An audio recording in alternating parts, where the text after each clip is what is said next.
Hello, everyone. I'm Ariana, and welcome back to another webinar. And this is the first one for this year. We have John joining us again, and also Jody, who is a new guest with us.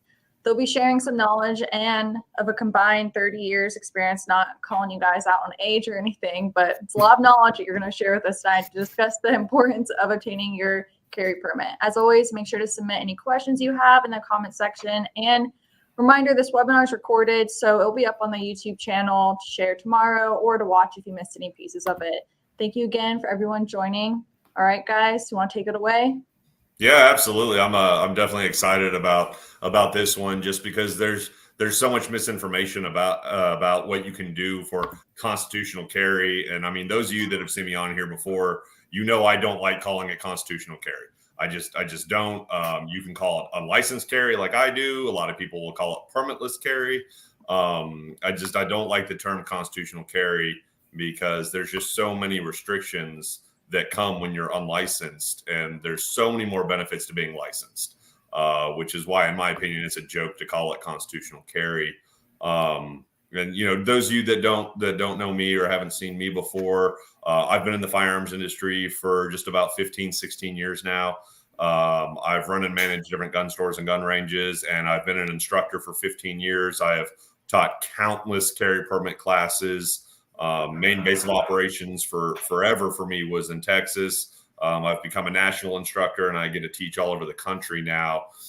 So that's just a little bit about, me and my background and where I'm coming from on my thoughts and sometimes opinions, and in other cases, actual facts that we'll be providing tonight.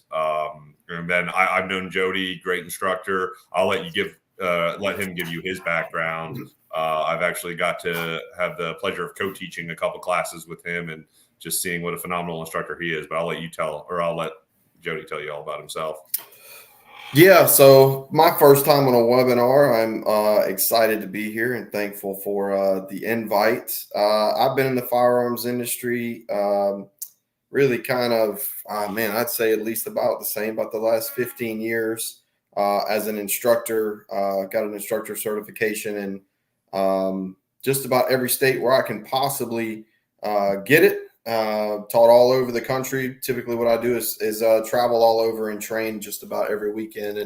And it's really exciting. I really enjoy training because I love seeing light bulbs go off in people's head when you begin to give them information, because the gun world in itself is information that's been passed down from my great grandpa to my great grandpa all the way down to me.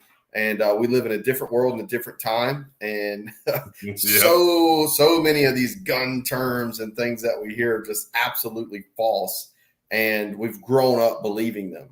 And so when you're able to relay information to people, correct information, man, it's enjoyable every time. So happy to be here and happy to discuss what we're going to be talking about tonight. Yeah, and I know you have to have had it as much as I have over the years.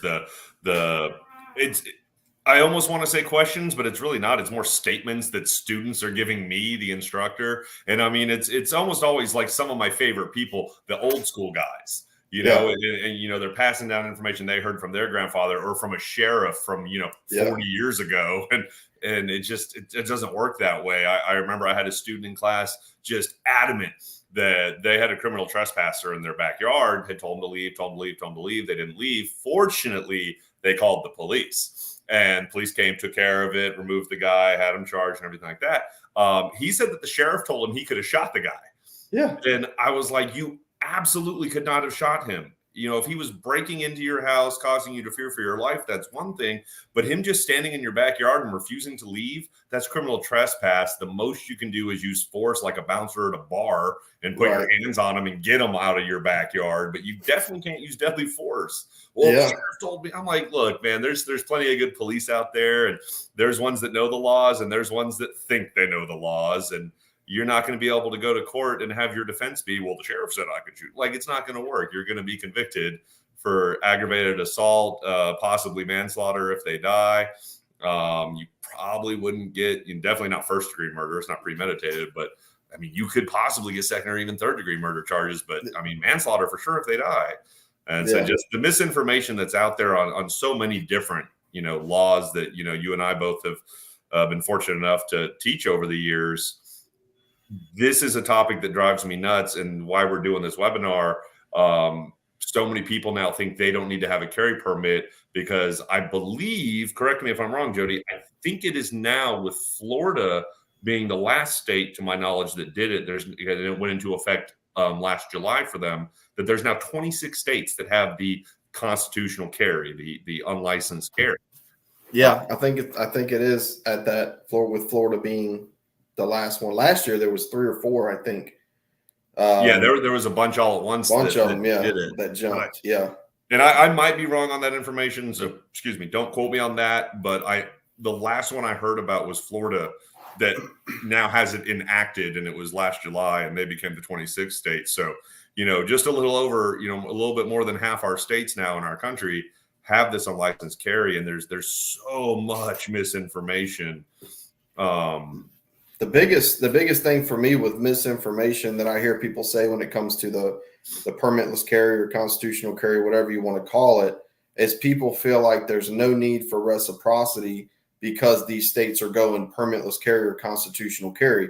When the tricky part to that is that you actually have to read each individual state statute in depth, in detail. It's like the small disclaimer, right, on the car commercials, right? 0 down for this many months. Yeah, well, you got to have an 800 credit score and 50,000 down. It's the little disclaimers in the law like that will specifically say permitless carry is granted to a resident of that state. Right. So I'm in Louisiana.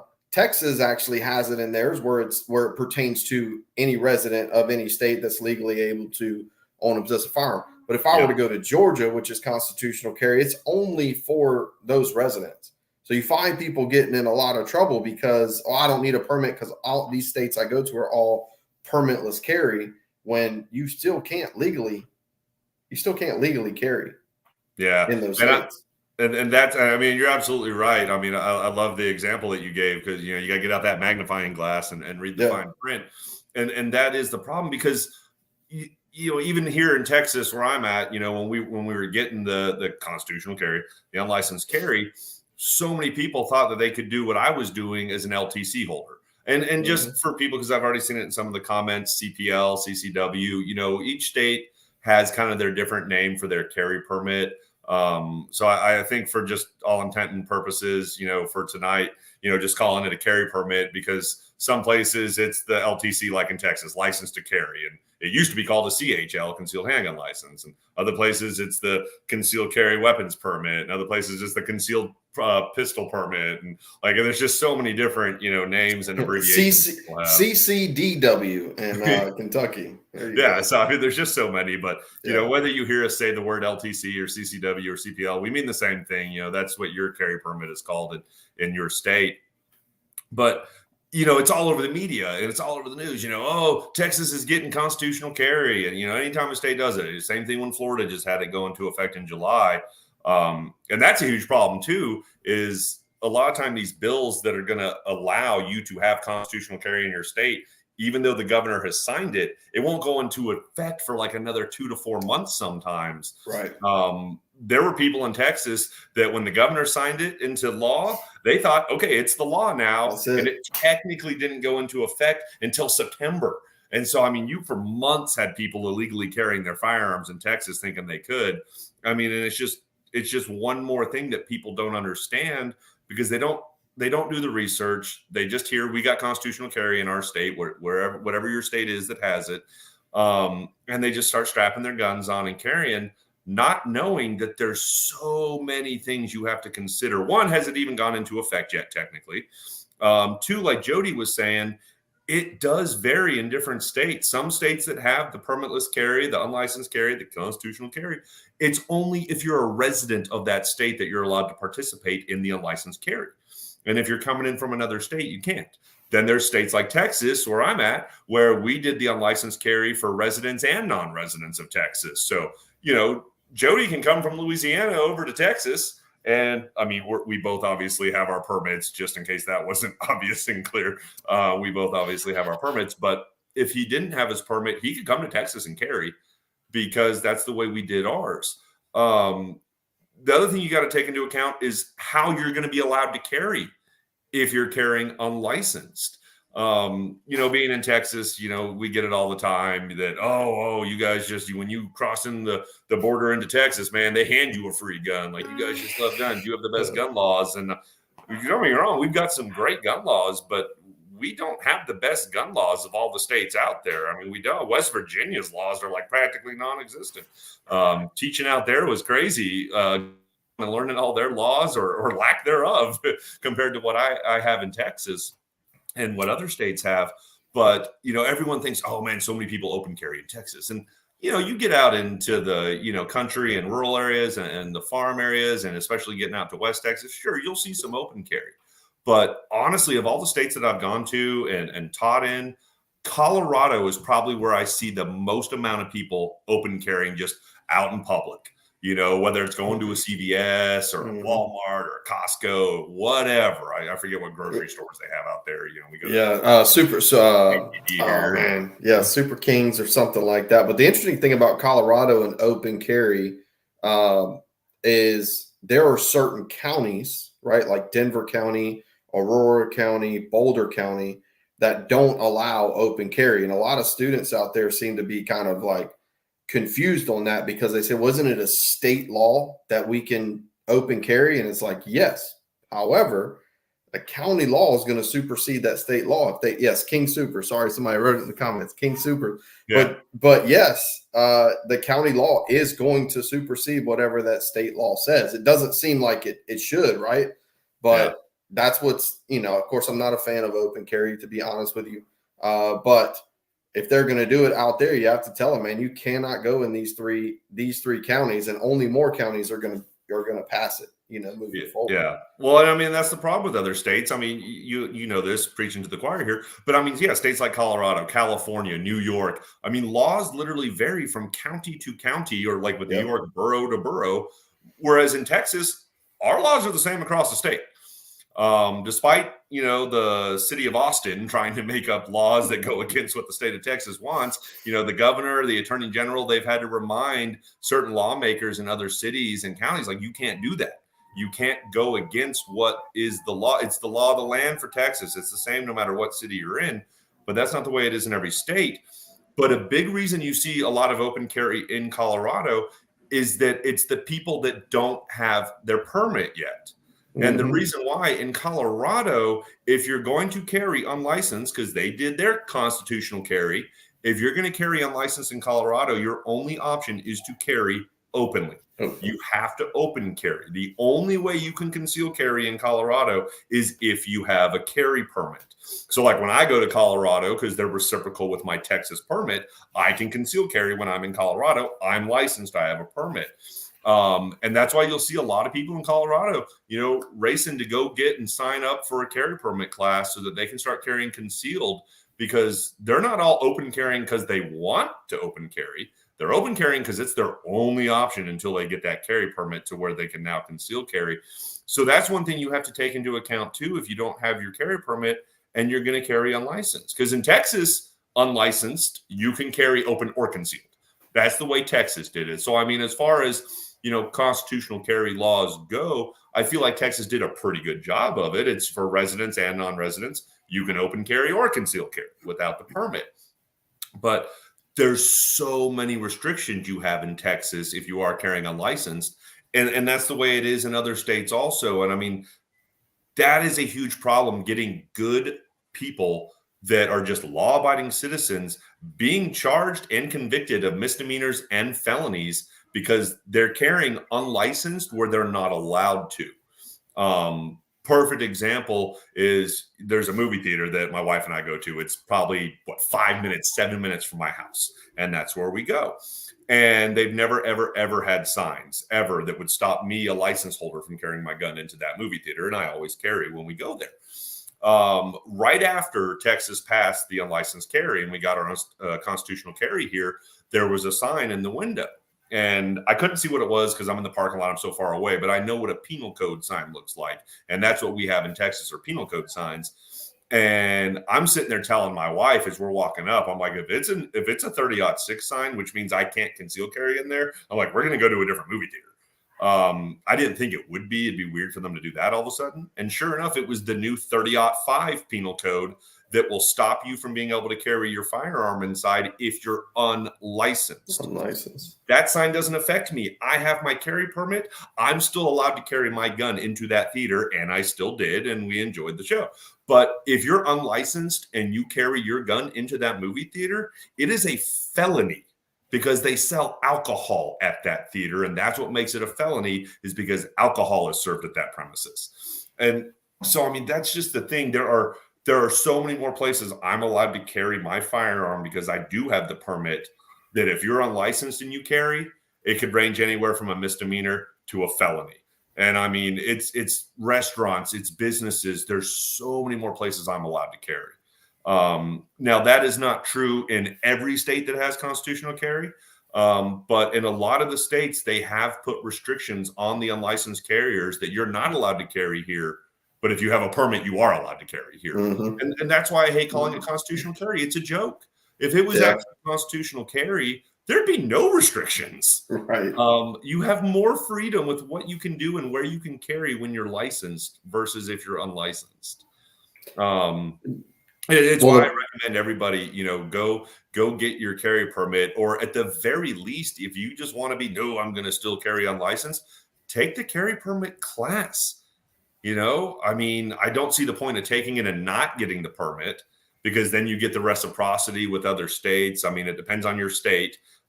Texas, we've got reciprocity with 38 states, counting Texas. So there's 37 other states I'm allowed to carry it. Yeah, same here for Louisiana. Yeah, 38. Louisiana, you've got 37 other states.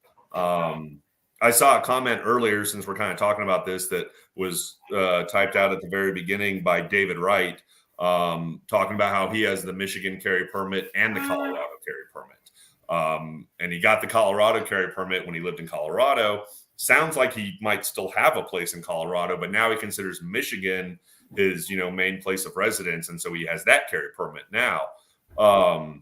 Colorado is a state that doesn't honor anybody else's non-resident permit. And so to answer kind of your question, David, I mean, there's really not a huge point to you keeping that Colorado one, because you are a resident of Michigan. You have a Michigan carry permit, a resident carry permit in Michigan, and Colorado, they honor the Michigan permit. Michigan gives you 40 states that you're allowed to carry, and counting Michigan. Colorado only gives you 34, counting Colorado. So you got 39 states. You got one more than Jody and I. So Yeah. I mean, you've got 39 states other than Michigan that you can carry in with that permit, versus with the Colorado one, it only gives you 33 states, not counting Colorado. So honestly, there's not a huge point for you to keep your resident Colorado permit. And technically, since you consider yourself a resident of Michigan now, your resident Colorado permit's technically no longer valid.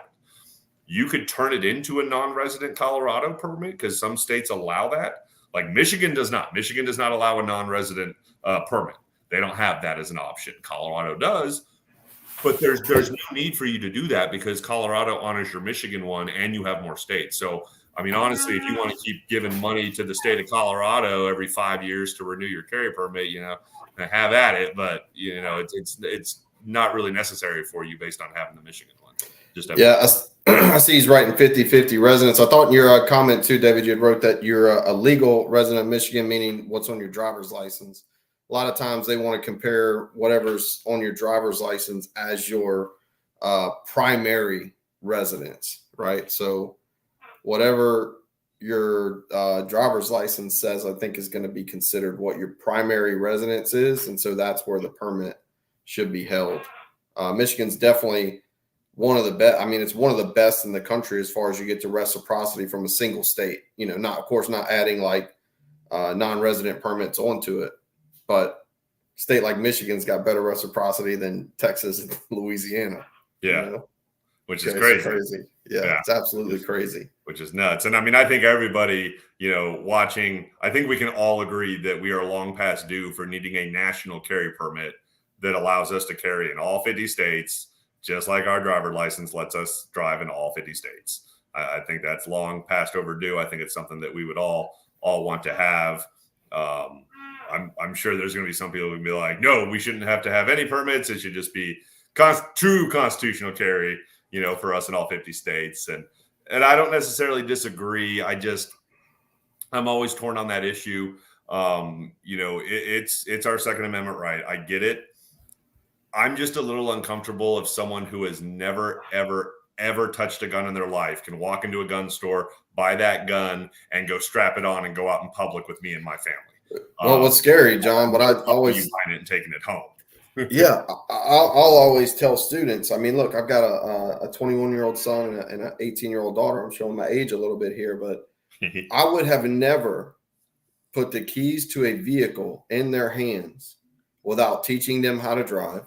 Number one, personally, and number two, sending them to a driving school to learn how to drive. I would have never done that. And the same with I look at the firearm as the same way.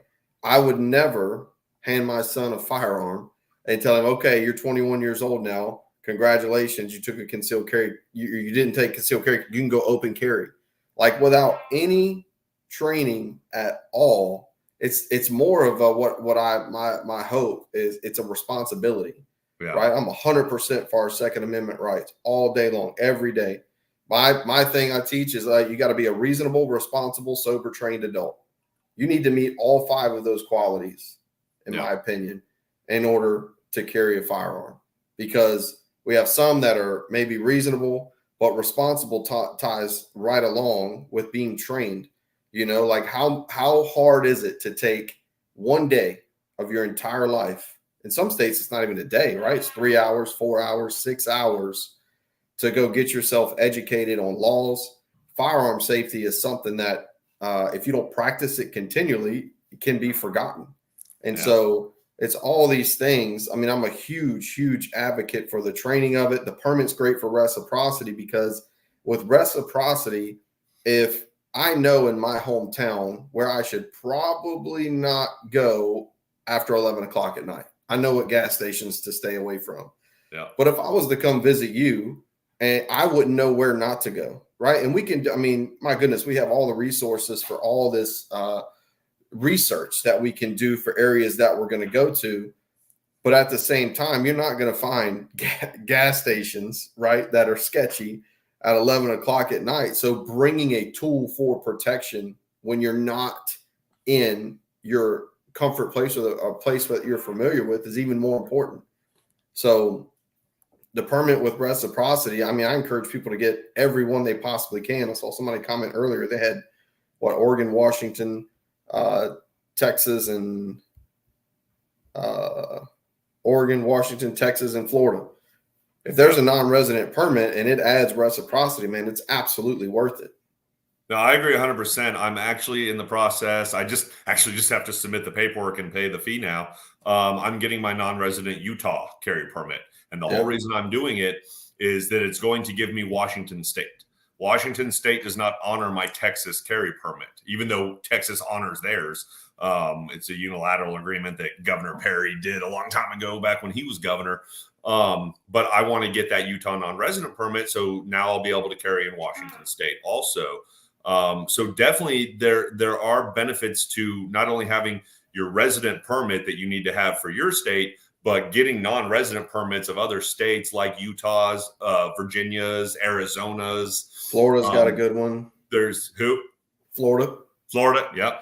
So, I mean, there's a reason to also get other permits that are non-resident permits for other states, just to add your reciprocity. I forget what the exact number is, so don't quote me on this if somebody wants to look it up. But I think if you combine your resident, like if you've got a great state like, Texas, Louisiana, Michigan, that already gives you a lot of reciprocity with a lot of different states, and you add like 3 or 4 other non-resident permits to those permits, that it'll give you something like 43 or 44 states that you can get max that you can carry in. Because, I mean, you're not going to be able to carry in New York or New Jersey or Hawaii or California. Illinois. Because, they don't do non-resident permits. Like there's no non-resident California permit that I can get, and good luck with New York. That's tough, even if you are a resident of New York, despite, Supreme Court rulings and everything. They keep trying to find new ways to hamstring you so you can't get a carry permit. And so they just don't care what the Supreme Court says, apparently. Well, even the ones they're issuing all the other states have no gun signs, right? Like can't carry past a no gun sign. Yeah. In New York, they're trying to do it where the only places you can carry is if there is basically a pro gun sign. Yeah, saying that I mean, we're allowed to carry in here, which is crazy. Yeah, I mean, it's that when I read about that, and I'm like, did I read that right? Like, I had to read it like 5 times. I'm like, am I understanding this correctly? I mean, genius move on their part for, the anti-gun politicians and what they're doing. Because in Texas, putting up those penal code signs, I mean, it can cost your company business. People are like, oh, I'm not going to spend my money with them. They're anti-gun. They won't let me carry while I'm in there shopping, spending my money. Whereas in New York, though, now it's the opposite. That to be able to carry into that company has to let you know that they're pro-gun, that they're okay with you carrying your gun. And I mean, that's going to hurt revenue for those companies in New York. And we do this stigmata, like, oh, Texas has great gun laws. And, I saw a comment about a guy that unfortunately is having to move from Texas back to California, which it's not usually the way it goes. It's usually Californians are fleeing here to Texas. We're sorry to hear that. Yeah, I am too. But, you get that stigmata with so many states, California, New York, like they're the anti-gun states. And I mean, sure, they have a lot of anti-gun politicians, obviously. But I mean, you get outside of New York City or you get outside of LA, there is a huge, huge pro-2A community in those states. There really, really is. So it's not so much all the people that are anti-gun in those states. It's the politicians and then the ones that are in the, concentrated so much in the big cities. I mean, there's a lot of pro-2A people out in California and out in New York. And so it's just those stigmatas that everybody gets. Texas has the best gun laws. No, we don't. California's anti-gun. Well, politicians might be, but the people. You go to Northern California, it's a completely different world. Completely different world up there. And I mean, yeah, unfortunately, California has gotten better with issuing, the carry permits. But I mean, one thing you got to remember, I can't remember who it was in the comments that said that. I'm sorry. There's been a lot of comments since we started, so I'm trying to scroll back up to find them. California has a duty to retreat law, unlike Texas. So keep that in mind when you move to California. They do have a duty to retreat law that you do have to try to retreat first before you can start using deadly force and taking action. So just keep that in mind when you get out there. Well, that's another huge thing that I think people don't realize, which is a kind of a light bulb I see go off in class when we talk to them about reciprocity and the fact that they're getting the permit in their home state. In Texas, you don't have a duty to retreat, but understanding when you cross that state line, you have to know if that state has a duty to retreat. Because just because you have your Texas LTC does not mean that the Texas law follows you everywhere you go. Always use Minnesota as an example because it's kind of the most astonishing one that I've ever seen or even taught in. But in Minnesota, they do have a duty to retreat. They also have a statute that says if you use deadly force, you are required to render aid. And I ask everybody, what do you think that means? How many of you are trained in gunshot wound training? Because if you're not trained in that, you're going to do more damage than good. If you have to, and if somebody makes you pull your firearm and use deadly force or even force, like to render aid is astonishing to me. But what they don't have is a definition for what that means. So if you're not, trained, then that 911 call is considered rendering aid. But the fact is, if you're going to Minnesota and you don't read that information, you can be doing all the right things based on Texas, but end up in a 6x6 cell for the rest of your life because the law is completely different. Yeah, and I'm glad you said that because it reminded me of something you brought up earlier, about the training. And I think Jody will agree with me. Correct me if I'm wrong. I think we both agree on this. I'm not saying that carry permit class is that end all be all amazing training that you need when we were talking about, carrying a gun in public and that you need to have some training. And, I mean, it is what it is. But I mean, if you were military, are you telling me that you want to be front of the stack and the guys behind you have never touched a gun ever before in their life and you guys are getting ready to go clear a building? No, you want to know that the guy behind you is trained, that they have your back. And I feel the same way when I'm out in public with my family. that if you're carrying a gun, that I want to know that you do have some sort of proficiency with that firearm and have some level of training. I'm not saying you have to be SWAT or Navy SEALs or anything like that, just something. Not some guy that just walked into a gun store without ever touching a gun in his life, bought it, strapped it on, and then went out in public with me and my family. Yeah, absolutely. You know, some training, but the carry permit class, the biggest point, and I tell all my students this in carry permit class, the biggest point of this class, it's to teach you laws. What you can and can't do out there in public, where you can and can't carry, when you can and can't use force, deadly force. If there's a duty to retreat law, if there's duty to inform an officer law, you know, it's really about the laws. I like to separate it. All my students to take more training classes. Yeah. Don't make a carry permit class be the last class you ever take. Take other courses. I saw somebody even write it in there, kind of going back to what you were saying, Jody. Take a Stop the Bleed course. Take those courses. Learn how to properly be able to render aid, not just so that you could, you know, protect a criminal, protect yourself, protect your family. If God forbid something happens to you or them, take holster courses. You need to know how to draw and shoot from your holster and efficiently and quickly. Gunfights are over in seconds. Typically, it's not like the big drawn out battles that you see on TV or in movies. Take more training courses, and it's one of the reasons I'm so happy. FLP partnered with a company called Concealed Coalition. And I mean, that's what they do. They do training. They have all kinds of awesome training courses, ones that you can take in person. I saw some of you commenting, you know, where could I go get my carry permit, you know, out in California? You go on Concealed Coalition's website, look it up. You type in your zip code, and if there's carry permit classes near you, then it'll show up and you can sign up and register and go do it. But they have this amazing program that you can do through their CC University. And there's all these continuing education courses that you guys can take. Some that are in person, but a lot of them that you can just do at home on your own. I forget how many modules is it now? There's like 107 modules or something. I've only 28 of them. There's a bunch of them, and they keep adding to them. And on your point of training in my classes, I like to separate this because I feel like a lot of times in the gun world, when we say you need more training, and training is kind of pictured as a big blanket, right? But there's education, and then there's training. And the education part of it is training your mind. A concealed carry class, or LTC class, whatever you want to call it, is an educational class. I don't really consider that training. When we take you to the range and we need you to shoot the qualification, we need you to put holes in paper. We need you to be safe. We need holes in paper based on what the state requires.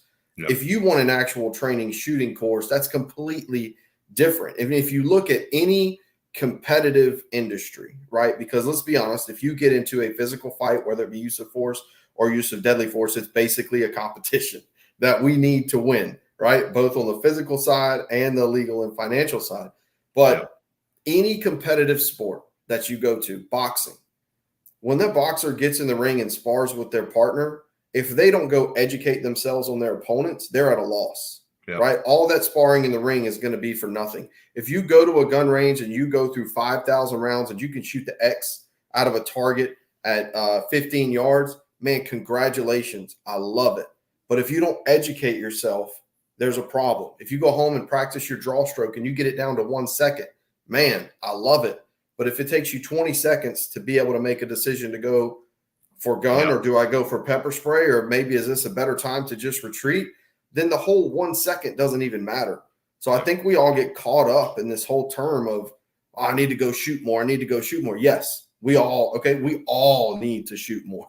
Nobody needs to shoot more. We all need to shoot more. But taking that time to educate yourself, I always joke with people, how many of you get tied up in the Facebook reels, right?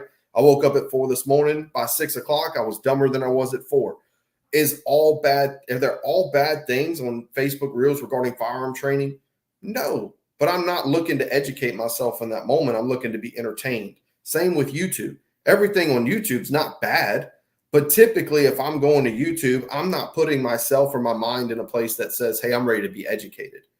I'm putting my mind in a place that's, man, I need to pass some time. I just want that's cool stuff. And if you ask me, hey, what'd you learn from that video? I would say, I got no idea. And that's the cool thing about Concealed Coalition's University is the way they built it out was based on the adult learning theory, which I encourage anybody to go Google that and look it up. because it tells you how the adult mind consumes information and retains it, where it retains it at.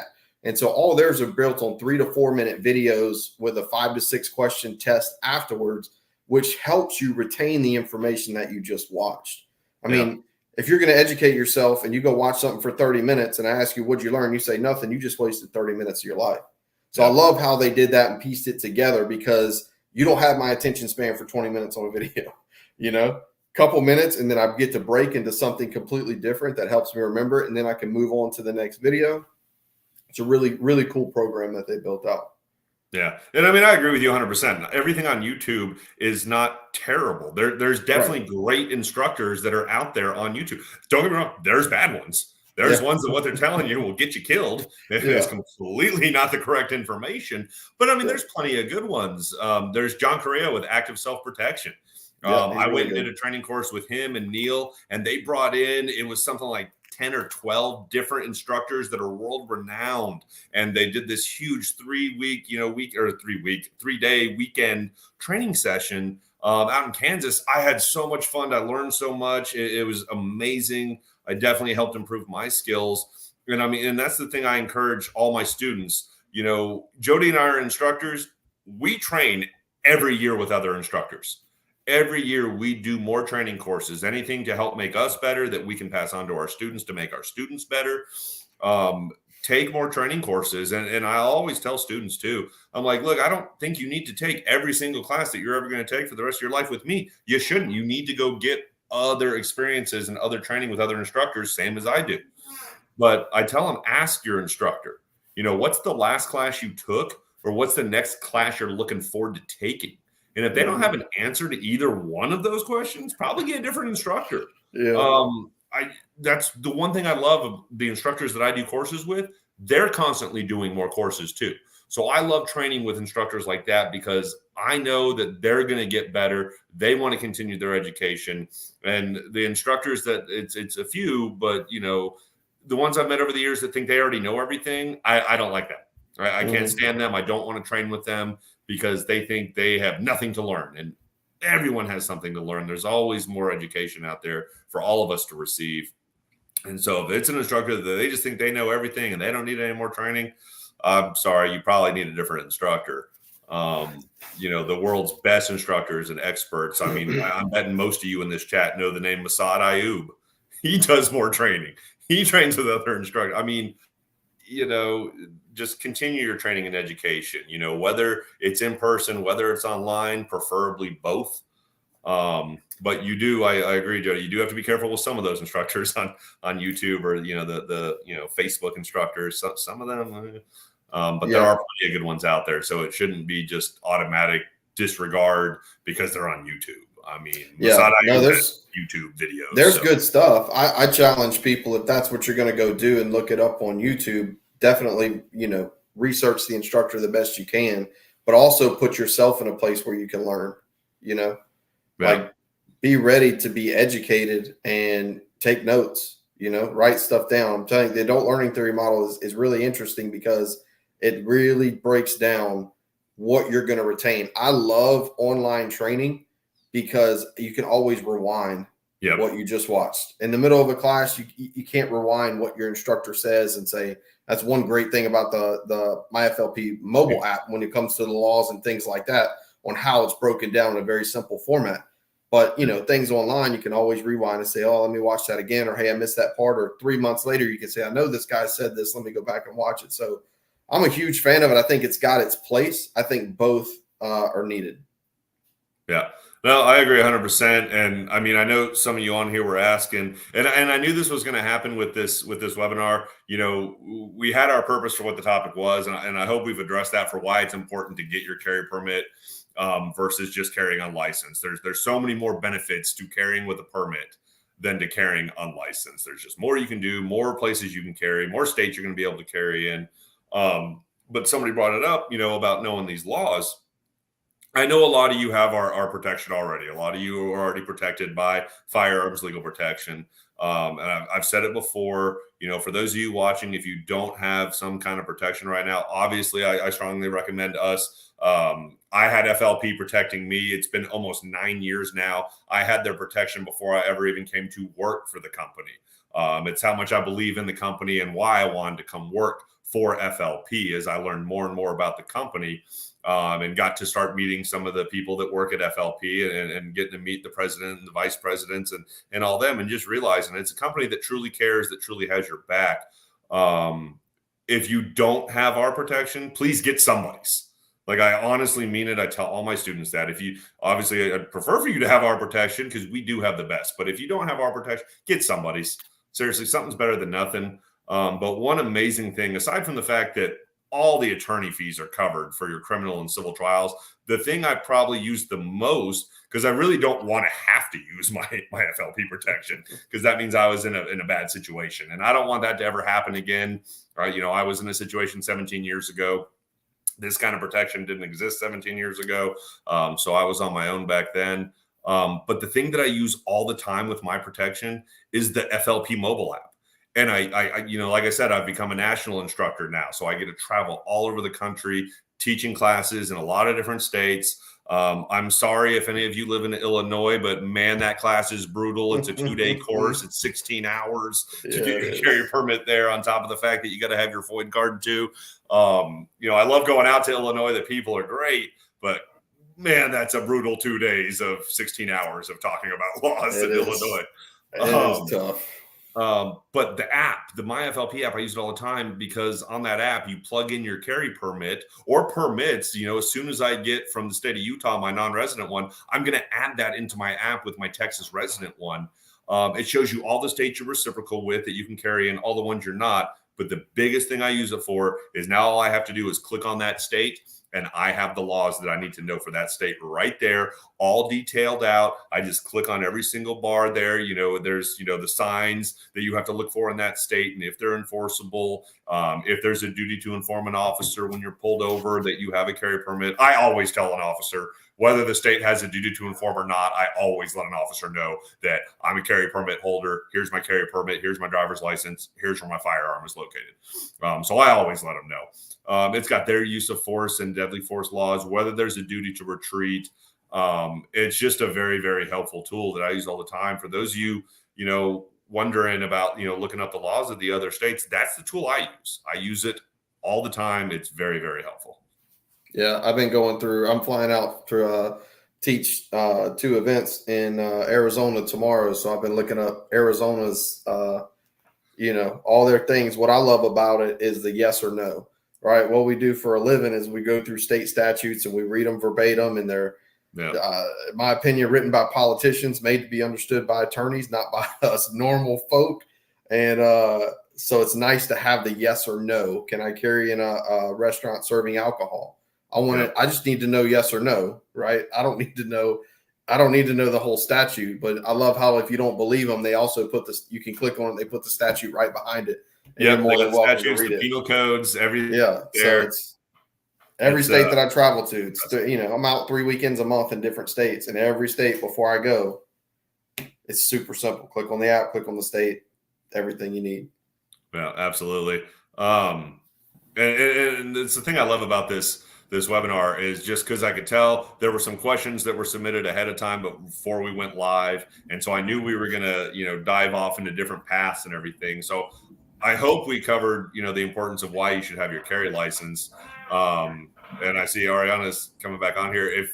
I would love to start answering some of these questions from the viewers. If you're good with that, if Ariana, you're good with that. Honestly, I was just going to talk about FLP, but you nailed it. So I really don't have to. But yeah, we can go over. Off, I think. Oh no, I think my connection, the Wi-Fi here has been bogged a little bit, so it's lagged. But you can hear me perfectly fine, right? Yeah, no, we can hear you perfect. You don't need to see my face.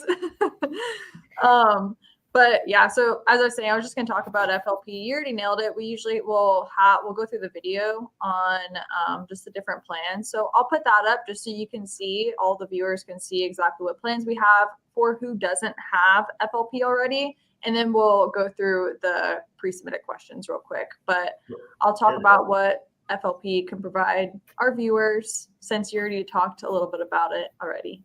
Okay. Okay, perfect. Firearms Legal Protection offers several different memberships to whoever is interested in signing up for legal protection.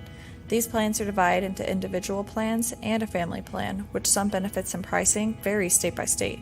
For the purposes of this webinar, we will look at our most common plans and benefits that are available in most states. The individual basic plan includes protection in your state of residence. It also includes uncapped payment of attorney fees for defense of criminal and civil cases. Firearms Legal Protection memberships also extend to all legal weapons, including non-lethal weapons. With the individual basic plan, you also have Defense of Extreme Risk Protection Orders, also known as red flag laws. All plans have access to the 24/7 emergency attorney answered hotline, so no matter a time an incident may occur, you can count on our hotline and an attorney will pick up for immediate attorney-client privileges.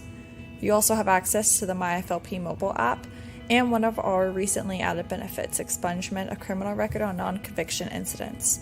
Members of all plans also receive access to digital content and special discounts. The next step up is the individual premium plan. This plan has nationwide coverage and also includes all the benefits just mentioned and payment of bail bond premium, payment of expert witness and investigator fees if either are needed in your case. There's also coordination of counseling support, payment of lost wages if you are out of work during trial, and a list of other benefits. We also have the family premium plan to choose from for those who want the same protection also applied to their family. For just a little bit more, you get all the benefits that were just mentioned applied to your spouse and all minor children. If you want more information over these benefits, then check out our Instagram or Facebook page for uploaded explained benefit videos.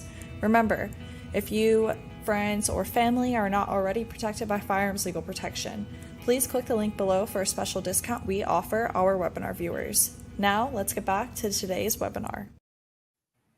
Okay, so whether you guys can see me or not, I don't know. Yeah, we can see it. Okay, We great. got you now. We'll start with the Q&A now. So we'll go through some of the pre-submitted questions and we'll go back to the comments to see if anything else popped up. But it looked like you guys were addressing them as you went. So we'll see what else ends up over there. In a self-defense situation, does your firearm have to be discharged and someone shot for coverage to kick in? So we were just talking about FLP. So let's continue talking about FLP. Yeah, as I was saying, that's kind of that's more of an FLP question, but I don't know who it was that asked that one, but just so you know, no. Keep one thing in mind: we do cover any legal weapon, and I mean anything can be a weapon. So I mean, if you have a defense situation, I mean it could have been pepper spray, it could have been a knife, it could have been your dog defended you. You know, probably not like a little Chihuahua, but if you've got a German Shepherd, Pit Bull, like I've got, Doberman, Labrador, something like that, and your dog defends you, we cover. I don't think that's probably what you were asking, though. You might already know that we cover any legal weapon. I mean, anything can be a weapon. I mean, literally, people think I'm joking all the time. I'm not. If you had a pencil and went John Wick on someone with a pencil after they attacked you, we would cover. You're defending yourself. You just made that pencil a weapon. But it sounds like, I'm guessing maybe, and I hope I don't have the question wrong, that you're asking more about just, if you drew a firearm and you didn't actually shoot, a case where force was needed. Because like here in Texas, if you draw your firearm and have it pointed at the ground, that's force. It's not until you point it at someone that it's technically considered deadly force. So in that incident, if you had the right to use force to get that person away from you, absolutely 100% we would cover. Kind of going back to what Jody talked about in the very, very beginning, and kind of what I touched on, like the myths that we've heard over the years, passed down from great granddad to now the grandson living in 2024. Just because you draw your gun doesn't mean you have to shoot. I hope you know that. I've heard bad instructors tell students that if you draw, you have to shoot. That is absolutely terrible, awful. And an attorney will tell you this. We're not attorneys, just FYI, but I know attorneys will tell you this because I've seen multiple attorneys do it. That is illegal advice. You do not have to shoot just because you drew your gun. And an example I use is if there was like a road rage incident, driving down the road, get into it with someone, maybe they cut you off, you honk, they're escalating it, whatever the reason. And while driving down the road, they call the police and say, you pointed a gun at them, even though you didn't. When you get pulled over, and you will get pulled over, if there's a gun in your vehicle, you're getting arrested. The police aren't there to decide who's telling the truth. You or them. That's not their job. Police don't get to decide who's guilty, who's not, who's telling the truth, who's not. That's a court's decision. That's why our fate is almost always decided by a jury. Okay. But, you're getting arrested. They have all the probable cause they need. They said you pointed a gun at them. You've got a gun in the car. You're coming with us. The jury's going to decide who's telling the truth. We will cover. FLP will pay your attorney fees. You're good. So you don't have to just shoot your gun to be covered. Just FYI. All right, we'll go on to the next one. I'm located in California, and I would like to know if it's still legal to carry after all the new laws in a state. Man, California is a fun one, right? They're going up to 16-hour trainings in all their counties. That's the thing with a state like California. It's county by county. Yeah. Every county requires different training from a different approved vendor list and different requirements, different live fire requirements. So I do know in California, you are going to have the permit in order to conceal carry. And again, it's different. The regulations and everything are different county to county. They're about to move to 16 hours in every county in California. Yeah. But as far as legal to carry, you are going to have that permit. Yeah, I know it's that new thing that Newsom's doing. Yeah. Where essentially this makes it so you basically can't carry anywhere in public in California. But there has been a court case on it. There is a judge that ruled that this is unconstitutional, that they cannot do this. And so it's kind of like everything. And this will kind of take care of also a question that was asked very early on in the chat. When stuff like this happens, it bounces around through the courts, usually for a very long time. We're talking years. Somebody brought up about the pistol brace ban and if that's finally done. And for now, it seems like it is. But I mean, heck, we're still dealing with the bump stock ban.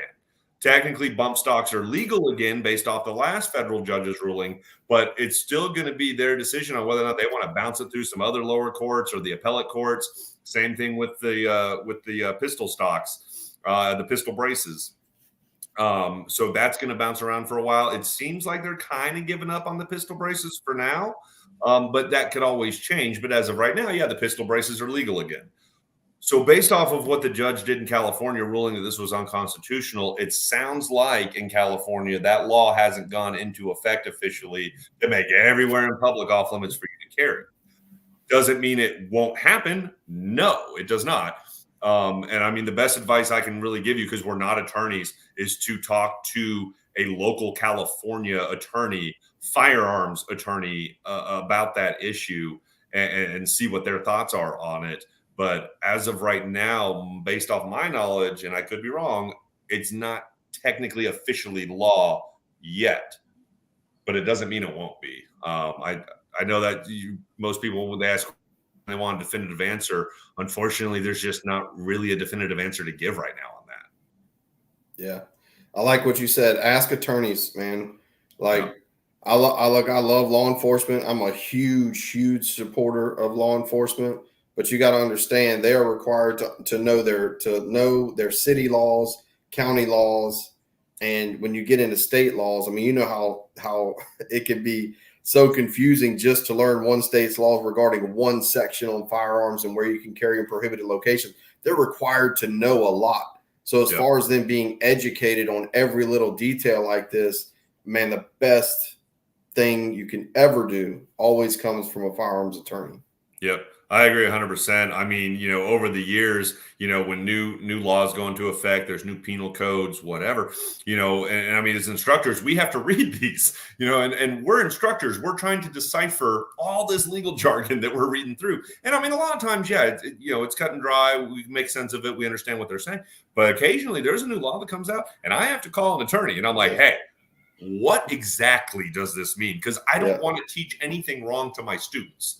And so I love getting an attorney's take on it and their advice and their point of view to pass on to my students. And especially when I read a new law and I'm not completely 100% sure on it. So definitely talking to a firearms attorney is always beneficial. And I mean, some of you have probably seen one. We've had a great one on here multiple times on the webinars. If you're in Colorado, James Cook, great attorney. Yeah, James Cook is great. All right. I need to understand how to travel in my motorhome with guns. There is an amazing video that I have seen from Jody. So I kind of want to let Jody take this one. Like, I mean, I know what it is, but he does an amazing job on that video talking about the federal transport law. You know the video I'm talking about. Yeah, and somebody asked that earlier in a question in the chat. And motorhomes are going to be tricky, right? Because this is going to also be a state to state regulation as far as what they actually consider a motorhome. And I will tell you, in most states, and not all, but in most states, if a motorhome is in movement, they would consider that a vehicle. Yeah. If a motorhome is parked and you're at a park and you're going to be there for the night, then in some states, again, that have castle doctrine and things like that, that would actually be your castle, right? Your resting place for the night. So here's my it's federal law. I think it's 926 18C 926A, I believe. Yeah, that one I don't have. I know I'm drawing a blank right now, but it does allow you to transport your firearm through all. We're going to call it the lower 48. All right, because you're not driving to Hawaii and you're probably not going to make it through Canada to Alaska. But in the lower 48, not with your guns. In the lower 48, you can actually transport your firearm through those states based on two regulations. Number one, the firearm has to be unloaded and has to be locked in a container by itself. That container needs to be as far away from you and any other passengers as possible. So different types of vehicle, if it's a car and you have a trunk, it's going to be in the trunk. If I have a 4-door truck, for me, it's going to be under the back seat on the passenger side. And then the ammo has to be locked in a container by itself and as far away from you and any other passengers. And then as far as the firearm and as far away from the firearm as possible. So if you are going by those two statutes, you can transport your firearm. And it definitely just says when you're traveling through states. The problem is that they don't define what traveling is. Right. So you could stop at a gas station, get gas, grab a Coke and peanut M&Ms and be on your way. I would consider that traveling. You stop at a rest area and you're having a picnic with your family for 3 hours and you get back on the road. Is that traveling or is that enjoying the amenities of a state? It's going to depend on the officer that, approaches you. And then again, what I said earlier, officers are required to know their city, county, and state statutes. This is an actual federal statute, so they may not even be informed on it. So it's pretty much is one of those things that can be brought up as a defense in your case. If they do take you to jail, your attorney can bring up this statute claiming that you did have your firearm locked in a container, unloaded, and your ammo locked in a separate container as well. Yeah, and just keep one thing in mind, for this question, because I had some confusion in one of the Illinois classes with some students that they were kind of asking a similar question. They didn't say motorhome, they were just saying vehicle. But again, when you're driving, it's a vehicle is how the states see it until you're actually parked somewhere. And now it's going to be your residence, for the night or the week, however long you're going to stay parked at, RV park out in, national park, wherever you're at. But they were confused because they were thinking that that's what it meant and how they had to travel was based off that federal law in all the states they were going to. And so just to clarify, that federal law is what you're going to use to travel when you're going through states like that, like Illinois or passing through California, New York, New Jersey, whatever, Maryland, with these states that don't honor our carry permits. Okay, if I'm in your motorhome, I'm here in Texas, and I'm driving to Oklahoma, I can have my gun on me in my holster, driving all the way through Texas to Oklahoma. I can go, and drive to Louisiana with it on me. So that federal law is there to protect you because of the laws that those states have passed that don't allow you to exercise your Second Amendment right, that aren't honoring your permit from the state that you're a resident of. So that way you can safely travel with your firearms through that state. Unfortunately, it's not going to do you any good if something happens while you're driving through Chicago and someone tries to carjack you because your gun is out of reach in the back, locked up in a container, ammo's in a separate container. But that's how you can go through those states and still, travel with your firearm to get to the state that, does have freedom. Yeah. Another great thing about having the permit too is in the states where you have reciprocity, you don't have to do that. Yeah. All right. Some courts said that the restriction on carrying into U.S. post office is illegal. is this restriction lifted nationwide now? Yeah, and I saw this one in the chat also. I don't know if it's the same person, but I saw that one in the chat too. Jody and I were talking about this before we went live. And look, here's the deal. Yes, a judge said that, that's unconstitutional. You can't keep them from doing that. But here's the problem. Post offices are federal buildings. Like it or not, it's a federal building. It's federally owned, paid for with our tax dollars. But it is a federal building. And so even though a judge said that this should not be allowed, that people should be allowed to carry guns in the post office, it shouldn't be off limits. This is not anything that's gone into effect on a federal level.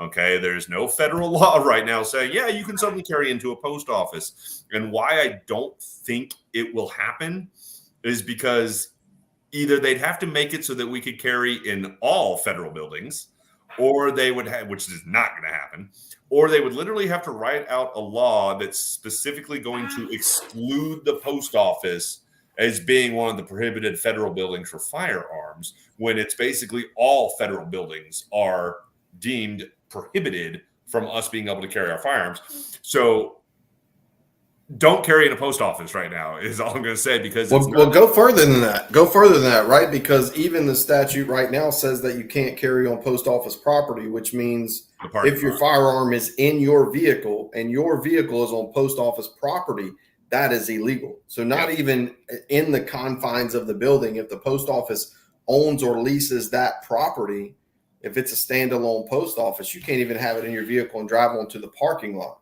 Yeah, that's if it's in a shopping center, that's different because they don't own the parking lot. But that's one thing that throws my students off all the time in class when I'm teaching that and have to explain that. And I mean, you nailed it, perfect. The standalone post office, that parking lot's federal property. You're supposed to park across the street in somebody else's parking lot, leave your gun in your vehicle, and then go over to the post office, buy your stamp, mail your letter, whatever you're doing. I mean, it's ridiculous. So. Yeah, that was what a judge said, but it's not a law. It hasn't gone into effect. You can't suddenly carry at post offices. I don't think it's gonna change. This will bounce around through the courts for a little bit also, but I don't think they're suddenly going to change their mind and say we're allowed to carry at a post office. Yeah, I agree. And unless you want to be case law for this and be the first person to get arrested for carrying into a post office and let the rest of us know, you're because it is a felony, you are better off still not carrying at the post office. I agree. All right, so I'm trying to go through some of the comments. It's been pretty active in there. I'm trying to see if something relates to what we're talking about now, but we'll go through them.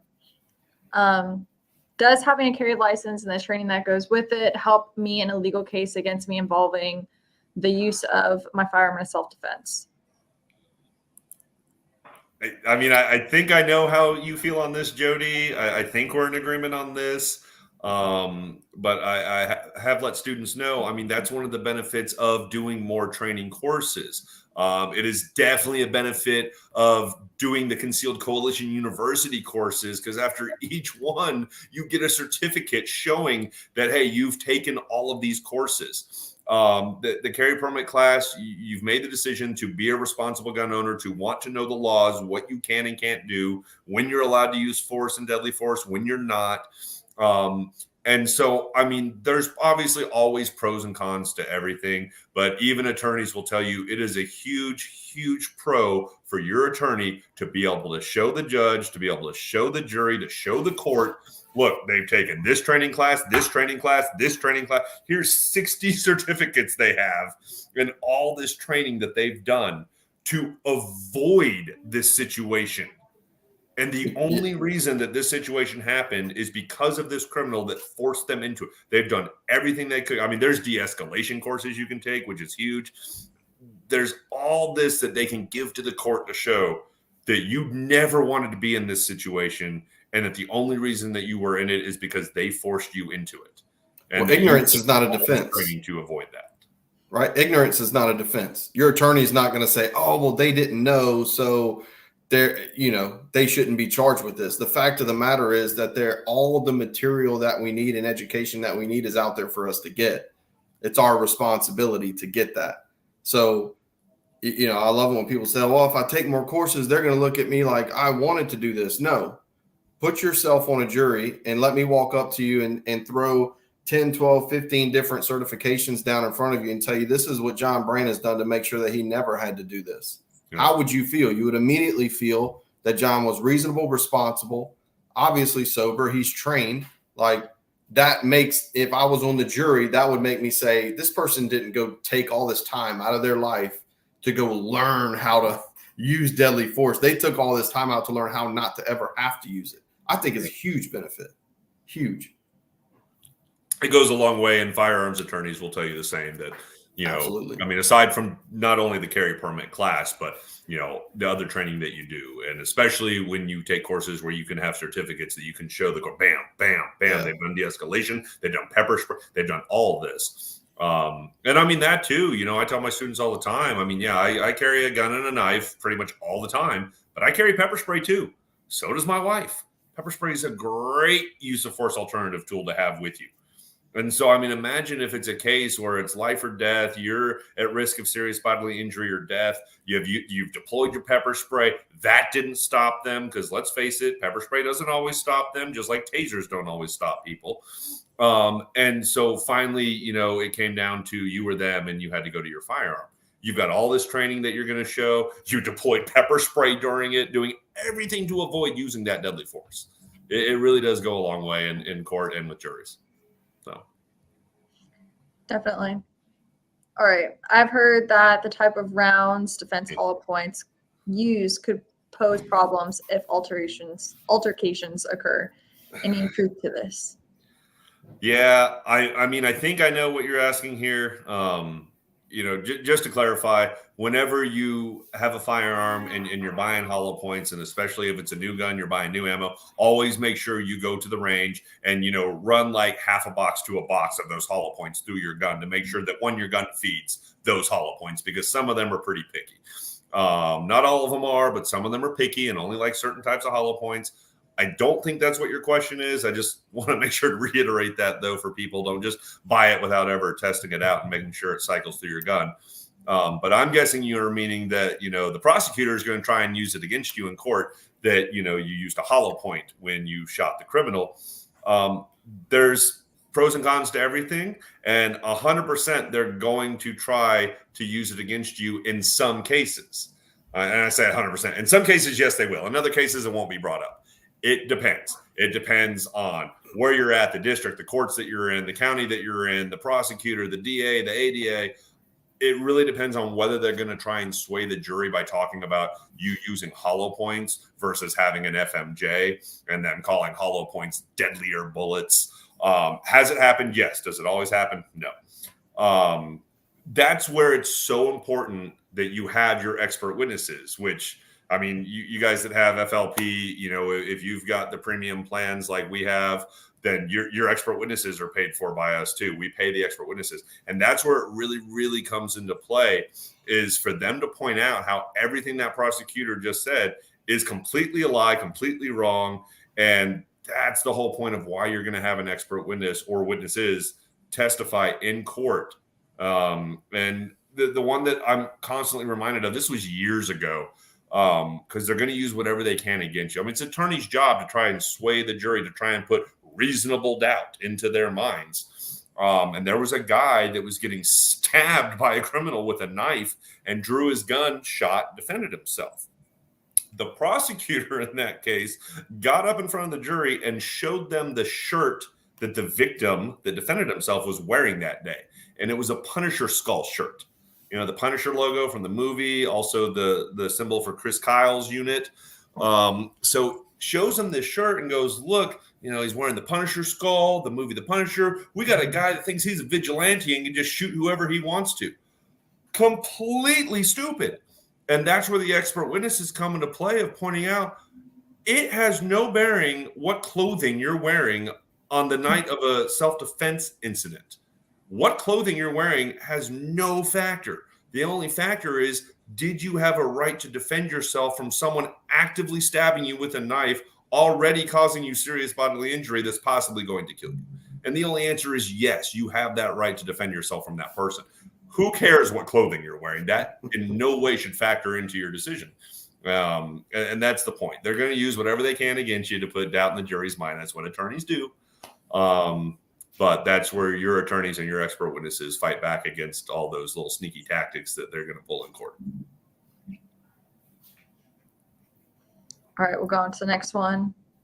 With the illegal alien invasion this country is experiencing, would there be any precautions to consider regarding self-protection, or is a bad guy just that regardless of U.S. citizenship? I have heard some of the experts say that 20. Nope. Conveniently cut out. Yeah, conveniently cut off, right? They CNN us. They cut us off. Oh no. Yeah, I don't know if you can hear us or not, Jody, but yeah, yours is frozen.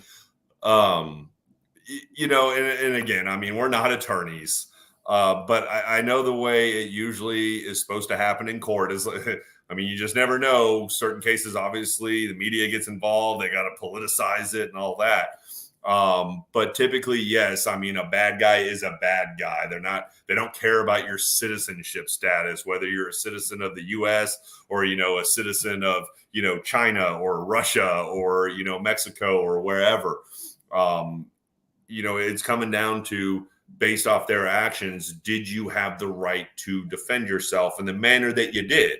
Because, I mean, some of these cases are just use of force cases only. It doesn't involve deadly force. Some of these cases, yes, they do involve deadly force. And so it's really coming down to 12 people on that jury deciding the reasonable person standard of, if they were in that situation, would it be reasonable for them to act in the same manner that you did? You know, and so it's one of those things they have to decide, you know, did you have the right, based off of the criminal's actions, to fear for your life of serious bodily injury or death? You know, did they just walk by you and, you know, say some vulgar comment that you didn't like, and then you decided to shoot them or put your hands on them? Well, yeah, you're not going to be justified. But, you know, like the guy wearing the Punisher sculpture, were they on top of you, stabbing you with a knife? Would that be reason to fear for your life that they're about to kill you? And so, yes, it would be reasonable to draw your firearm and save your life and shoot that person that's about to take yours. So, yeah, I mean, I could be wrong. Again, I'm not an attorney, but I've never heard of it influencing the jury that, oh, they were a citizen of Russia, or, you know, they were a citizen of America, and that made a difference in whether or not you could defend yourself from the actions they were committing against you. It doesn't mean it hasn't happened. I just never heard about it. And granted, there's no chance I could ever study every single case that has ever happened, but I do read a lot of them. I do try to study a lot of them. And actually, you know, if I can watch a trial, which is rare, but, you know, like we got to watch the Kyle Rittenhouse trial. Like, if I can watch a trial, I will. Or just going back through and reading through the trial notes and seeing everything that was discussed. And I've never heard that one before. So I don't think so, but I'm not an attorney. Joe, do you want to add on since you're back with us? No, that was good. I was going to route to the same thing. Okay. Sorry, it must be cold weather here in Louisiana. It drops below 50. The whole state goes crazy. Yeah. Don't even get me started on Texas, man. We were what were we, Ariana? 11 degrees the other day? 5. I'll correct you. I am not a fan of the cold unless I'm skiing or something. I'm not. Nope, not in Texas. We're going to the next question. When does it become legal to use lethal force for defense? I mean, it kind of goes back to a little bit of what we just talked in the last one. I mean, honestly, in almost every state, it's deciding whether or not that you had the right to fear for your life of serious bodily injury or death occurring to you, or, depending on the state, to a third party, be it, you know, a family member or just a random stranger. It depends. You know, in Texas, you know, we do have the right to come to the defense of third parties. So we've got our penal codes here, Penal Code 932 and Penal Code 933. Those are ours that are in relation to, you know, the use of deadly force. 932 is defense of yourself. 933 is defense of a third party, be it a family member or a stranger, doesn't matter. And so we have that right here. But in other states like California, where you do have a duty to retreat, since there's a duty to retreat, and I mean, I've talked about this with attorneys. I mean, you see something happening terrible to some random third party, then you have a duty to retreat and get help by calling the police rather than stepping in and using your firearm, because you could have retreated. They weren't attacking you. They were attacking them. You should have called the police. That's what they're saying. I don't agree with that, obviously. I think if you can help and step in and save a life, save a life. But that's just the way it is in California. It's why I can't stress, and we've said it multiple times, but I can't stress it enough. You've got to know the laws of the state you're in.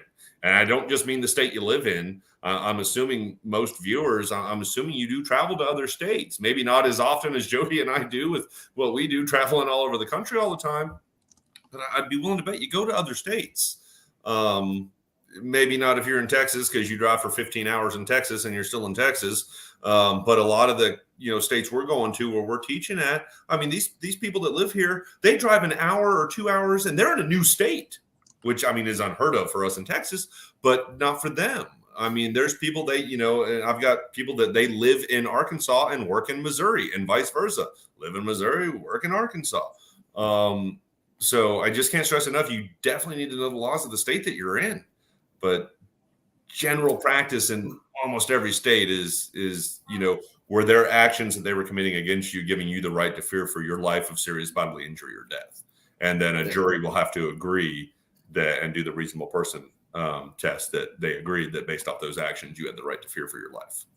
I'll throw one more onto that in my class, because, we get a lot of the what ifs. Well, what if this happens and then this and that? And so they walk you through all this thing. And I ask two questions at the very end. Are you in reasonable fear of great bodily harm or death in that situation that you're describing? And they will say, well, yes. I will say, is the threat imminent? Because imminence is very, very important. Yep. Is the threat imminent? Is it going to happen right now?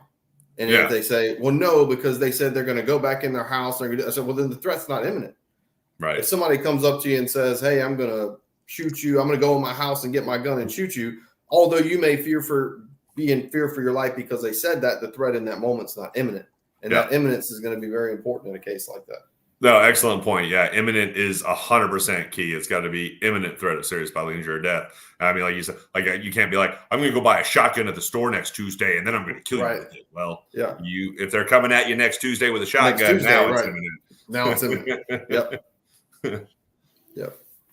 All right. So we have one or two more pre-submitted questions, and I'm going to roll through some of the comments. And I know there are some concealed coalition questions and some FOP questions and some more license questions, but we'll push through these two and then we'll go through the comments. As I travel across the country, if a situation arises, do I have to talk to the police? And are there different laws per individual state? I mean, if I'm understanding the question correctly, and I think I am, you do not have to talk to the police. I tell my students this. Attorneys tell people. I've seen attorneys say this so many times. James Cook has said it on here. He's an attorney. You do not have to talk to the police, and you do not want to after having some sort of self-defense incident. You don't. And I mean, Jody's got an awesome speech that he does on this also. He's got an awesome video on it that talks about what you do. But the advice I give my students is, give them your licensing so they know who you are, and they're going to want that anyway, and who they're dealing with. And instantly with the officer, let them know that you want to invoke and exercise your 5th and 6th Amendment rights, and tell them that you need to talk to your attorney before you say anything else. And after that, you shut up. You don't say another word. And police officers will agree with this too. Okay. I mean, they're great, good people out there risking their lives for us at a crime scene. Police are not your friend. They're not your buddy. They're there to do a job. That job is to gather evidence. They're really, really good at that. And it's all going to be used against you later in court. It's all going to come back to haunt you later. And that's the problem with good people like you, like us. We want to help. It's the police. We think we're doing the right thing. But you've got to remember what those prosecutors, those DAs, those ADAs, what they're going to do in court, twisting your words, twisting what's on the body camera footage, twisting what's on the dash cam footage into trying to sway a jury and put reasonable doubt in their minds. You're not going to help by talking to them. I mean, honestly, do you think this is going to go better if you talk to the police or if an attorney talks to the police? The Yeah. attorney. Let the attorney do their job. All you got to do is just shut your mouth. And for all of you that have FLP, call the emergency hotline number. You're talking to an attorney instantly. They are now dispatching an attorney out to your scene that's going to deal with the police for you. And all you have to do is keep your mouth shut. And the attorney you're talking to on the hotline is going to tell you the exact same thing I'm telling you. Invoke your rights and shut up. There's a lot of information the officers need to know about the situation that happened. It just never needs to come out of your mouth.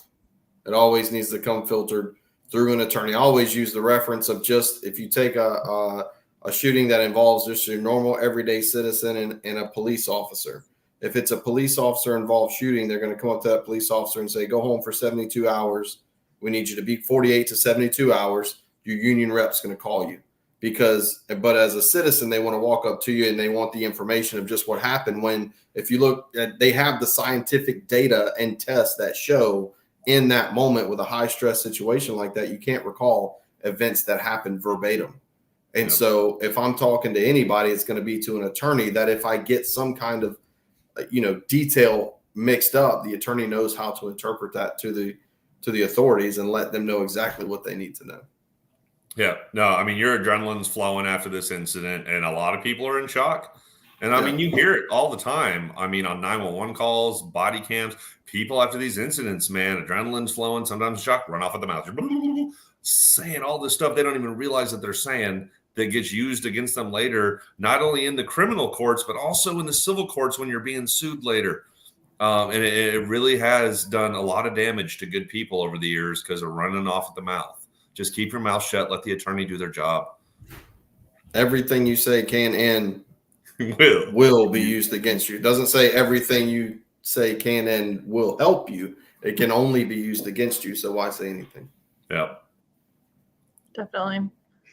All right. Do you recommend, we touched on this earlier, but it'd be good to recap on it briefly, and then we'll head to the comments.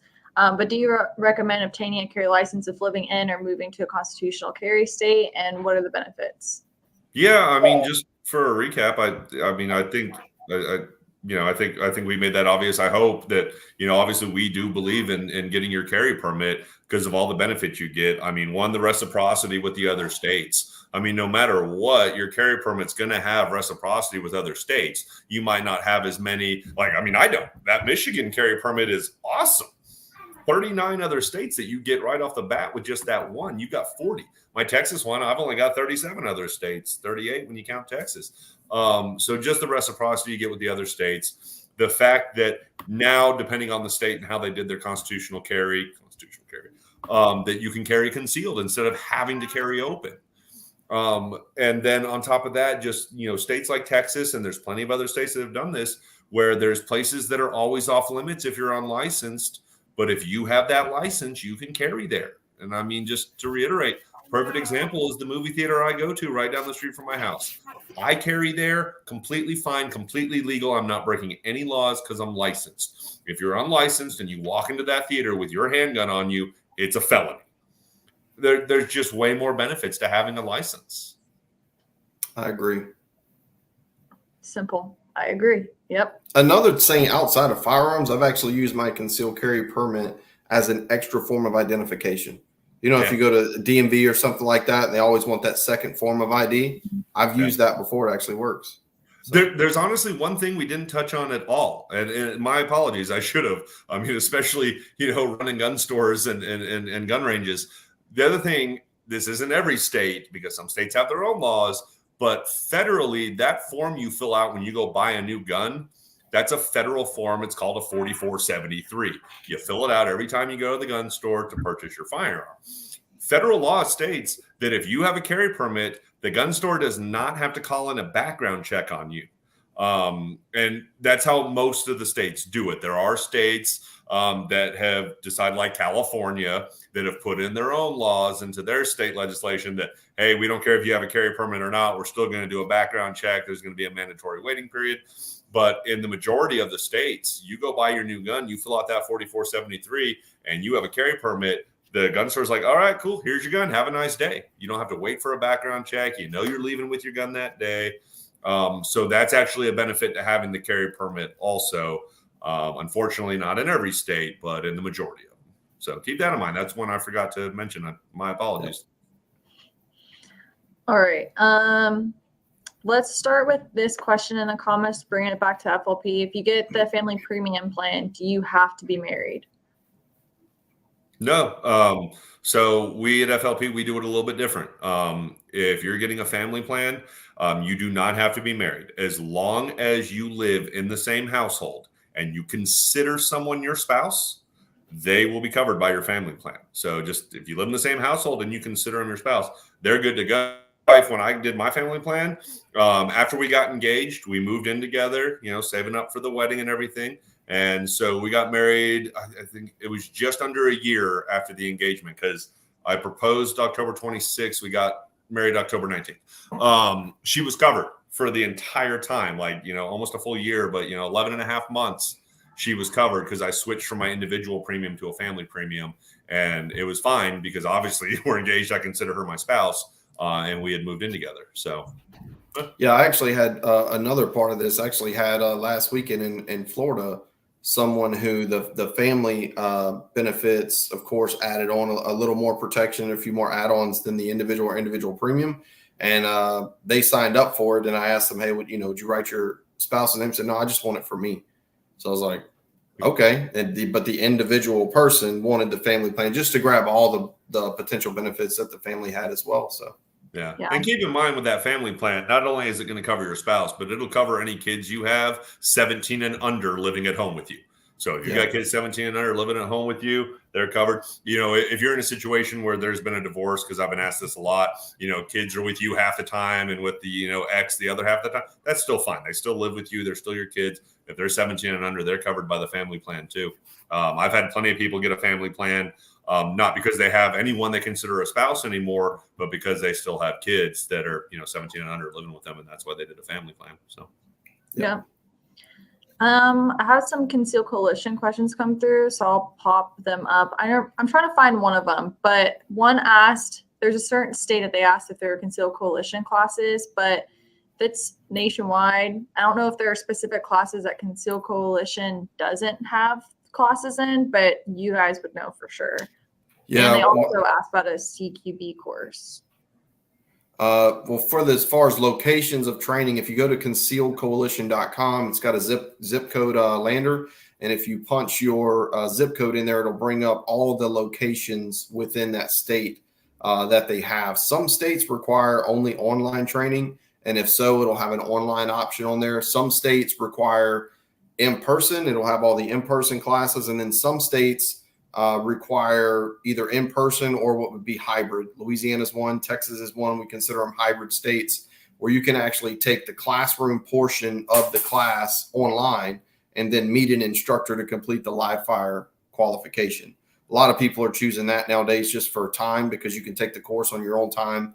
Texas is a 4-hour course online, but you can split that 4 hours up in a day or a month. Doesn't really matter. So it's a little more convenient for people going that route. But I think as far as in person, I believe it's around 38 states that they're training in right now. They're training in New York, they're training in California, New Jersey. So even the states where it's difficult, Maryland, their classes in Maryland sell out, I think like 3 months in advance. So even in the states where it's difficult, they're still putting on the training. Yeah. And as far as the CQB course, does Austin? I know Concealed Coalition has an amazing instructor named Austin Davis. He's got all kinds of training certificates under his belt. Was he SWAT also for a while? Yeah, I think he was SWAT for a while, but I don't know that Concealed Coalition's main thing is the concealed carry. Is the carry permit, and then the online training permit, for de-escalation and pepper spray and all the certificates you get. Yeah. So I don't. Yeah. I mean, I've never done a CQB course with Concealed Coalition. I do know they have right around 200 instructors across the country that are training for them. So you could very well reach out, because we always reference, individual instructors in each state teach their own courses as well. So we don't mind whatever state you're in. If you reach out to them, they can also pass that instructor's information out to you. Maybe they're in your area and they offer that course, with their personal business. Yeah, because there's definitely a lot of instructors I've worked with Concealed Coalition, and sometimes it's teaching the class for them, sometimes it's co-teaching the class. And a lot of them have their own training companies too that they do outside of the carry permit class that is more in depth and involved training, like a CQB course or like a holster course. And so a lot of them have those courses that you can do with those instructors with their companies on the side. Yeah. So. All right, we have 2 more questions are in the comments, and then we'll wrap it up.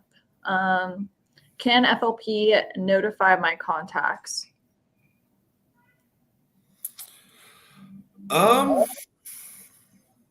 I think a great way that I hear a lot of people say, and what I've said before to people as well, is especially our members, whenever they initially sign up, we tell them if someone doesn't have, like their mom or dad, they don't have FLP, they can put our customer service number and hotline number still on their phone, because if something happens to a member and they can't contact them and the mom, dad, or family or someone knows, then they can call for them. But FLP won't notify your contacts. It's not like we can like send a mass text out to your contacts, if that's what the question was regarding. They can have like an emergency contact, set and everything. But one thing you have to remember, and what does separate us from other companies, is that when you call our emergency hotline and it's 24/7, it's not answered by some customer service rep. Right. Okay. It's that phone every time is picked up by an attorney. So 24/7, you have access to talk to an attorney after having an incident instantly. And so what you have to remember is, unlike a customer service rep with like other companies, that attorney is bound by attorney-client confidentiality. So they cannot, call your spouse and tell them what you've been involved in, exactly what has happened to you. The best would be is that, with an emergency contact is, hey, you need to contact, your husband, or you need to contact your wife, or you need to contact your kid, whoever the member was that unfortunately had an incident. But hey, you need to call them, or this is where they're at, or I'll get you, information later. Because if they give them permission to talk to their spouse, then that'd be one thing. Right. You have to remember the attorney can't just instantly call your wife and tell her everything that just happened, or call your husband and tell him everything that just happened. So you gotta take that into account. They are protected and bound by attorney-client confidentiality. Definitely. All right, one more question. If you have a license in a place like California says that even with a license, you can't carry in a grocery store or at a church, or when you go to the ATM, do you comply or exercise your 2A right anyways? Yeah, that's kind of going back to that one that we talked about before with the new law that they're trying to do in California, where they're basically making like everywhere in public off limits for concealed carry. But again, the last ruling by that judge said that's unconstitutional and they can't do that. So technically it hasn't gone into effect yet. So if I live in California and I have a carry permit, I'm still going to be carrying, except for the places that I already know are prohibited, that I'm not allowed to carry, or into places that have the proper signs posted to stop me from carrying. But I would still be carrying. My dog busted in my door earlier. Yeah, my 8, 6, and 4-year-old are busting in my door right now. Yeah, my dog busted in my office earlier. Like, she's like, "What are you doing?" I'm just like, "Oh." All right. Was there anything else you guys wanted to add to this one? No, I saw somebody ask earlier what was reciprocity with Virginia. It was 36 states. Somebody asked that a while back, but yeah. And that's one cool thing you guys can do too. I don't know if the person asking that question is an FLP member or not, but I do this all the time when I travel to other states, and when I have students asking me questions, is literally I use my FLP app. And because you've got in there the permit section down at the bottom where you plug in your carry permit. Well, all I do when they're asking me these questions, when I'm in Illinois, Virginia, Ohio, Pennsylvania, where I was about to say Pittsburgh, but Pennsylvania, wherever I'm going, I'll just take real quick. I'll go to my permits. I'll take off my Texas one and I'll put on the Pennsylvania one, and then click on carry states. And I'll be like, okay, here's all the states that you have. Here's all the ones. So, if you guys are ever wondering that, or if you're moving to another state, or you want to see how your current resident permit would pair, like with the one I'm getting the non-resident Utah one. you can go plug in other states' non-resident permits in addition to your resident one and see the other states it's going to give you by getting those non-resident ones. It's a really cool thing to see, and see how you can kind of get as many states as possible by getting other states' non-resident permits. So just FYI on that. Yeah. All right. I'm going to wrap it up. Do either of you guys have any last minute points to make or want to let our viewers know about? Just keep training. Seriously, take more training courses, more classes, whether it's with Concealed Coalition, whether it's with, an instructor at your local range. Just take more courses. And one thing for sure, everybody loves when the new hot gun comes out. I know I do. I flocked to the SIG X macro when it came out. I've been a Glock guy forever, but had to have that X macro when SIG came out with that. And I get it. And I mean, it's fun having it. But at the end of the day, I've got a safe that just has guns in it, that it's not like I'm shooting them all the time or even carrying them all the time. I have my, main 3 carry guns really that I rotate between, and I train and practice with those a lot. And I have all these other safes or guns that sit in my safe. I get it's fun having the new toy, but I know they're not cheap, but taking training courses like the course I traveled to Kansas to go do with active self-protection out there with John Correa and all these other amazing instructors that they brought in. I mean, it's not a cheap course, but that training I got is far more beneficial than me buying another gun at the exact same price and sticking it in my safe. So, I mean, just get more training. And, like we told you, if you don't have our protection, please get somebody's protection. If you don't have ours, and I really mean this when I tell my students this, I hope you never, ever, ever have to use your legal protection. I mean it. Because if you had to use it, that means something bad happened to you or a loved one or somebody that you were protecting. And I don't want you to ever be in that situation. But I promise you, if you talk to people that have had an incident that didn't have any kind of protection, they'll have one of 2 regrets. Either they didn't know the protection existed, or they didn't get the protection when they were offered it. And it just, too many good people every year in this country get financially ruined by attorney fees after they did nothing wrong and did the right thing. End of the day, you have 2 options after there's an incident, because it almost always is going to have the courts attached to it, not just criminal, but also civil when you're getting sued by the criminal of the family. And so you get 2 options after that incident. Either you're going to have protection like us with FLP and pay literally basically 1 less pizza order a month to have all of your legal protection handled, or you're going to have to figure out how you're going to come up with minimum tens of thousands of dollars in attorney fees to possibly hundreds of thousands after doing the right thing. I don't, like I told you, I've had this protection before I came to work for FLP. I've had it for almost 9 years now. I've only been with the company for just almost a year now. I've had this protection for 9 years. I'll have it the rest of my life. Yeah. Yep. I love it. I second everything you said. I think the importance of getting education and training, nobody can give me a good enough excuse of why not to, just to take a couple hours out of your life every once in a while and go get some education, get some training. The online option's great. But the legal protection is just as important. I'd never walk around without it. So yeah, I mean, especially this day and age, all those myths and rumors we hear from people that they got from great granddad, 50, 60 years ago. Okay, fine. It's 2024, man. I would not even think about owning, let alone carrying a gun in public without having legal protection. Yep, I agree. So. Yep. Well, this is a very dense topic, and obviously you guys can talk about it for hours. So like both of them said, get your training. And thank you both for joining this month's webinar. You guys did fantastic, provided great information. Comments were going crazy, so they're flowing through. But if you guys thanks for having me. Yes. Thanks for having me. I appreciate it. I am happy you guys came, so thank you. But if you guys have any additional questions, just email marketing@firearmslegal.com. We'll help you, or we'll find someone to help you, whether it's an instructor or Jody or John, to answer a question too. Sign you guys up for extra work if we get more questions coming through. But remember to click the links in the caption below to sign up for a protection at a discounted rate, and also let us know what you would like to see in our future webinars. We appreciate hearing from all of you. So we want to make sure to continue providing content like this that you can watch. Remember ASP, which we've talked about them a little bit in this webinar, they're having an online seminar tonight, which is probably live right now or about to be in, I think, 20 minutes.